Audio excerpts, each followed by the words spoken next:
బ్రహ్మ మానసిక దివ్యాంగుల ప్రత్యేక పాఠశాలలో స్వాతంత్ర దినోత్సవ సంబరాలు 79వ స్వాతంత్ర దినోత్సవ సంబరాలు స్థానిక బ్రహ్మ మానసిక దివ్యాంగుల ప్రత్యేక పాఠశాలలో ఘనంగా నిర్వహించడం జరిగింది.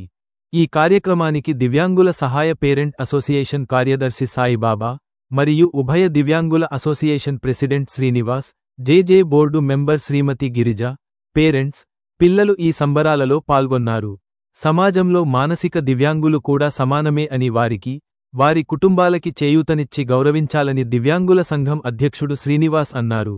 ఈ కార్యక్రమంలో పాల్గొన్న వారందరికీ బ్రహ్మ మానసిక దివ్యాంగుల ప్రత్యేక పాఠశాల వ్యవస్థాపకులు గన్నోజు చంద్రశేఖర్ గారు కృతజ్ఞతలు తెలియజేశారు.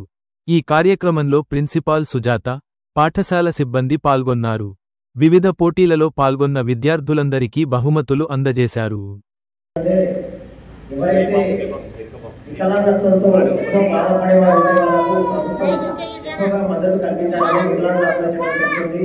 కానీ ప్రభుత్వాలు పట్టించుకోవడం లేదు. దీంతో పాటు ఎవరైతే అసోసియేషన్ ఏర్పడుతున్నారో మేము పోరాడే ఆటల మీద మీటింగ్లో అవగాహన కల్పిస్తాం. మిమ్మల్ని సమస్య కలెక్టర్ గారితో కూడా చర్చించడం జరుగుతుంది. RPW active